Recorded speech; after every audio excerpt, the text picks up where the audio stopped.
This is the iGO Core Elite 3 HD. It's the step-through version of the bike that also has hydraulic disc brakes. And we like to call this style of bike a city cruiser because it blends a few different elements of other types of e-bike into one. What are those things? Let's take a ride and find out.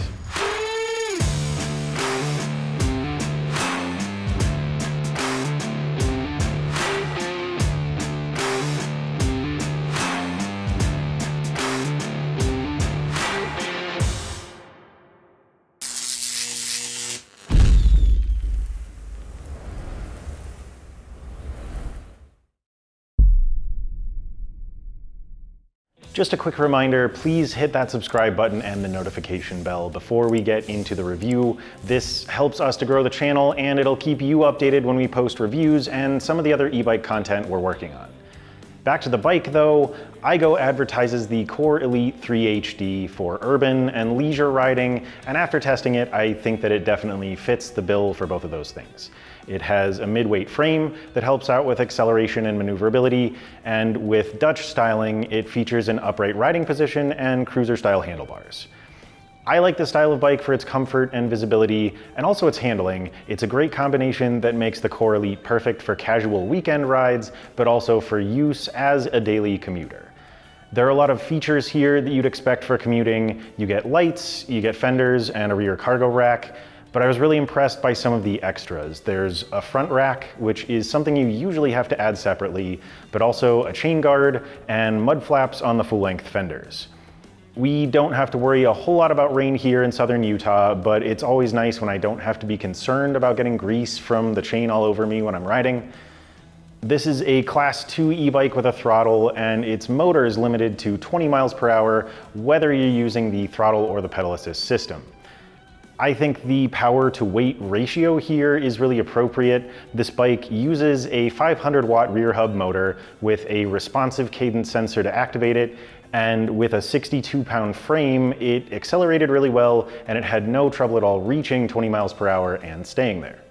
If we look at the rest of the bike, there's a removable 48 volt 576 watt hour battery that's integrated into the down tube, and the bike comes with a 2 amp charger to get that powered up in about 6 hours. It has an 8-speed Shimano Altus drivetrain with a 42 tooth chainring and an 11 to 34 tooth cassette, as well as a KMC chain. There are Tektro hydraulic disc brakes. These are the E350 model that seem to have been showing up on about 95% of the bikes we've tested recently, with generally good results. These use 2 piston calipers with 180 millimeter rotors. The HD on the end of the Core Elite's name actually comes from these. HD in this case is hydraulic disc. There's also a Cell Royal Nuvola saddle, a Suntour NEX suspension fork with 63 millimeters of travel, and then 700 by 47C Maxxis overdrive street tires with puncture protection. So there are an absolute ton of name brand parts here, and I would expect all those things to do very well in terms of both longevity and performance. If we take a look at the cockpit, things are pretty straightforward. Throttle and control panel on the left, trigger shifter and a bell on the right. I'd have liked to have seen a full color display here instead of the black and white screen, but I did like the big buttons and the fact that it wasn't trying to throw a ton of information at me. One other great thing about this bike is that it is UL 2849 certified, so that's a safety standard that applies to the drivetrain, the battery, and the charger. If you've seen my reviews, you know I'm pretty big on safety, so I've definitely got to give kudos to iGO for going the extra mile here. There's obviously a lot going on with the Core Elite, a lot of good stuff to appreciate, but let's move on and take a look at its performance.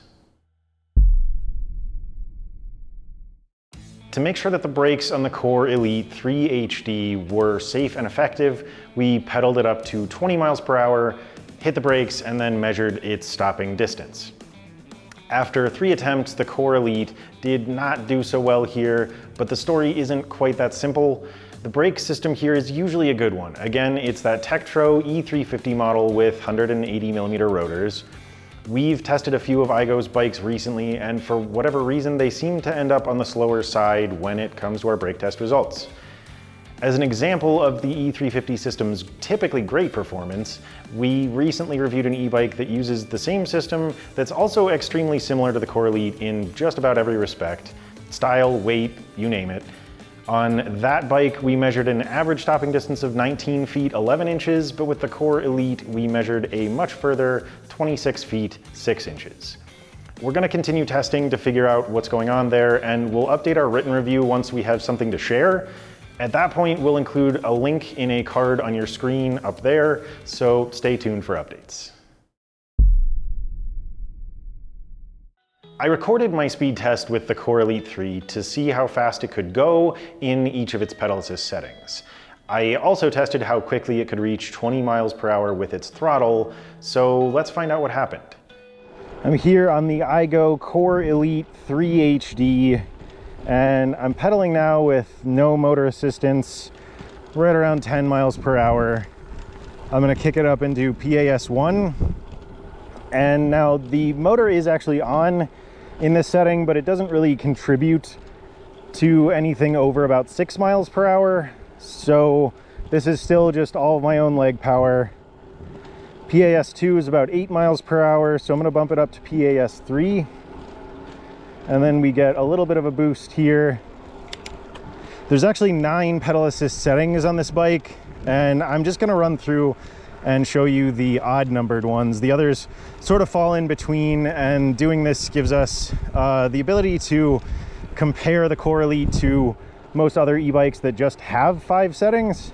So in PAS3 here, there's a nice little bit of help, makes pedaling easier, sort of takes away the weight of the bike, and we're having about a mile per hour difference. If we bump up to PAS5, I can get out of 4th gear and up into 6th, and we're cruising right around 15 and a half in this setting. Very comfortable pace. Up into 7th gear, and then bump into PAS7, where we get quite a kick actually. That's a nice boost in power, and you really feel the motor working. Pedaling is kind of effortless here, and really we're coasting around this corner, but traveling at a pretty consistent 19 and a half miles per hour here. And then we'll bump it up to pedal assist 9, where you get an extra kick from the motor that actually brings the bike up over 20 miles per hour temporarily. I like to think of that as an opportunity to sort of pass another cyclist on the path ahead of you or something like that. But it does back down to the class 2 limit of 20 miles per hour for a steady cruising speed. So that's the speed test on the Core Elite 3 HD. Let's do a throttle acceleration test here on the iGO Core Elite 3 HD. I'm in PAS9, which doesn't have any effect on the throttle, but let's start now. A little bit of a slow start, but building now. And let's see where it goes.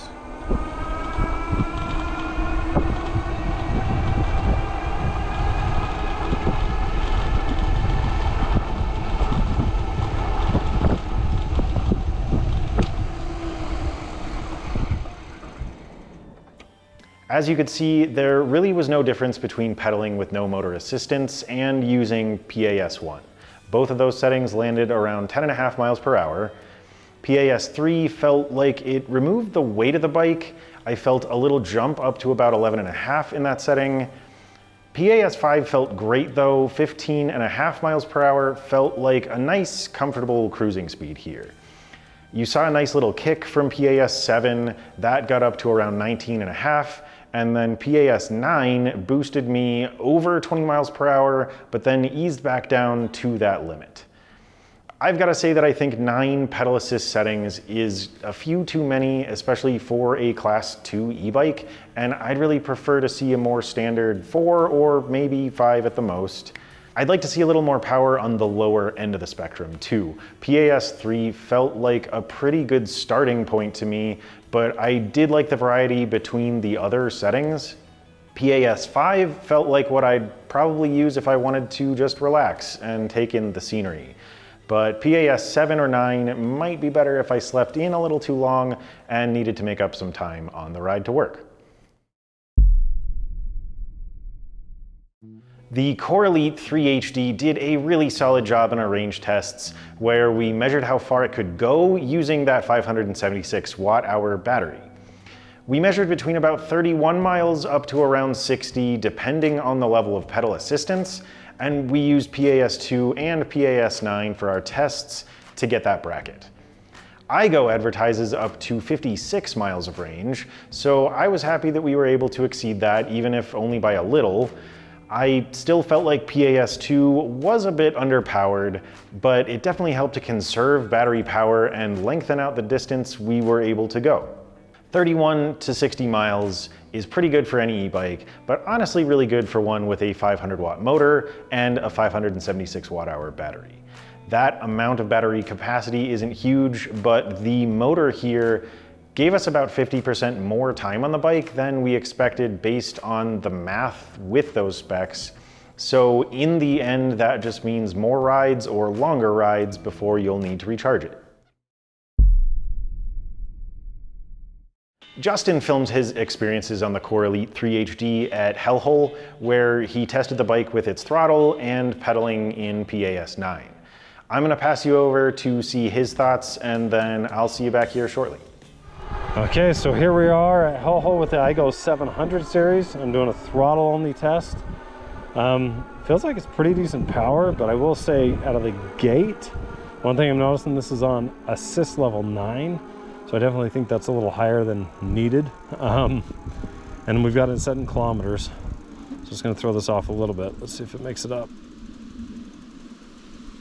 Oh. And that is not gonna make it up, Hellhole. Didn't feel bad, but a lot of times on these commuters, lightweight, they put a little lighter rear hub motor and it doesn't just quite make it up. So let's turn around and we will do it on pedal. And my guess is that it's gonna do really well. Okay, so now we're back on Hellhole doing the pedal test on the iGO 700 series, and it's already feeling night and day different. So again, I'm just soft pedaling up this. I'm not putting too much into it. And you know, for a lighter weight commuter style bike, this is kind of what I would expect. The motor is fairly consistent in its acceleration. Made it through that section without me having to downshift. And so no, I don't think this, when we look at the results, that this is gonna be like a screamer by any means. But you can hear me talking. I'm not pushing very hard on this. And if you just want to casually climb something as insane as Hellhole, this isn't gonna be a problem. No, you're not gonna be able to throttle up it. You know, I didn't make it up on our throttle test. But even if just putting a little bit of your own, turning those cranks is gonna get you up this hill very well. I mean, that just got down to about 14 kilometers an hour. So yeah, pretty smooth actually, bike-wise. Again, it has 9 assist levels. I think they could cut that down to 4 or 5. 9 feels a little bit too many. But good power, good feel. Drivetrain shifts really well up the hill, so that's definitely a nice thing, and I like these rapid fire shifters. And yeah, so did overall a good job on Hellhole. As you could see, we got mixed results on the bike. It wasn't able to complete its throttle test, but it did okay in PAS9.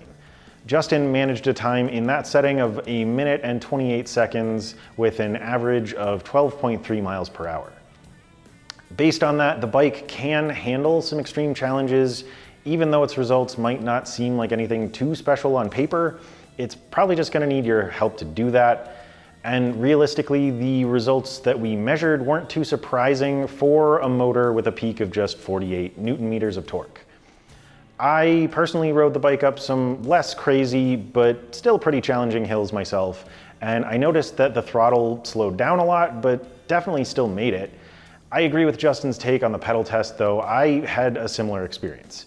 Ultimately, this isn't a super powerful hill climber, but it will make sure you're not totally exhausted if you find yourself coming up to a pretty steep road. Let's go for one more quick ride to talk about the overall feel and ride quality of the Core Elite 3 HD. This is sort of a hybrid bike, blends elements of a cruiser and a commuter into what we like to call a city cruiser. This bike is very Dutch styled, so you have these relatively narrow handlebars with a cruiser style sweep to them. You also have a really upright riding posture, and that gives you a really nice view of the surroundings. Also makes you a little bit more visible to other people on the road. But there's only a single frame size on this bike, so adjustability is really important. And iGO has done that with a quick adjust stem, as well as a seat post with a quick release clamp. There's about 8 inches of adjustment there, but those things allow the bike to fit riders between 5 foot up to about 6'2". There's great handling on this bike. That's helped out by the handlebars here, but also a little bit by the tires. Those are made by Maxxis. They are 700 by 47C, and they've actually got a pretty aggressive street tread on them, so they really help to stick to the pavement whenever you're maneuvering. There's also a front suspension fork on this bike that's made by Suntour, and that helps when you're going over bumps or rough pavement. Makes it so you don't have to stand and use your legs as a suspension if you run into stuff like that. But let's also talk about motor engagement. That is really solid on this bike. I'm going to bump it up to pedal assist 9 and then show you how quickly the motor engages. Right now I'm coasting, but I'm going to move my feet now, and you can hear that motor kick in very quickly. Slight delay, but overall very great engagement. And then of course you have a lot of flexibility in the amount of power that the bike gives you with the pedal assist system there. So let's bounce back to the studio and talk a little bit more. So let's talk about those ride quality aspects in a little more detail. I'm 5'11", so I'm near the top end of the rider height spectrum for this bike. I was able to get a great fit, and there was definitely still room in the stem's range of adjustability for someone even taller, so the single frame size is clearly not a drawback here. I really loved the bike's comfortable riding position. I thought the handling was fantastic. The quick motor engagement was great. And there was sort of a naturally relaxed feeling to the ride on this bike that made it comfortable in a broad sense. And I think those things are my big takeaways from the Core Elite. I generally prefer straighter handlebars, but Dutch style bars like these are great for riders who like a more upright posture. I liked the shape of the saddle, but it felt a little too firm for my taste. But there, someone with a different build might have a little bit of a different experience. There are so many things about a bike that are subjective, and I think a lot of things vary with different experience levels as well. My general advice is to stick with what you like and what you're drawn to. I think there's a lot to love about the ride quality in this bike, and I'd give it a solid A in this department. It's always a good feeling when a bike surprises me, and at least at this point in time, I think the Core Elite 3 HD has actually been one of the biggest and also one of the most pleasant surprises that I've had with an e-bike yet. Just going by style, this is not a bike that I would usually gravitate towards, but honestly, after testing it, I get it. Every bike has its own personality, and this one was pretty unique. In my mind, if biking is your happy place and you're someone who just thoroughly enjoys going out for a cruise, this is definitely a bike that you'll want to take a closer look at. That's the soul of this bike. The commuter potential here is something that shouldn't be overlooked though. There are a lot of features that lend the Core Elite the ability to be a practical and hardworking machine for that daily commute. It has the great comfort level of a cruiser for those longer rides. It has the responsive handling and maneuverability of a city bike. Plus it has those accessories, including the front cargo rack, that you just don't often see on a base model. Sure, there are a few areas where this bike could be improved, but that is true for each and every bike that we test. I think the Core Elite would benefit a lot from some changes to its pedal assist system, bringing those 9 settings down to just 4 or 5 practical modes with an even power distribution, and also maybe some extra power on the low end compared to what's there right now. I'd like to see brake lights included too. I think that just makes sense, especially if there's already a tail light there. But overall, if you want a versatile e-bike that's fun to ride and also capable of getting you to work and back, I suggest you head over to the iGO website and take a closer look at the Core Elite 3 HD. We'll leave a link in the video description, and please do use that if you found this review helpful. It's a way to help support our channel, and it doesn't cost you anything extra. Don't forget to like and subscribe, and please also drop us a line in the comments section. We'll leave another link in the video description to my written review of the bike, which goes into a little more detail. But thanks for sticking with me. I'm John with Electric Bike Report, and this is the iGO Core Elite 3 HD.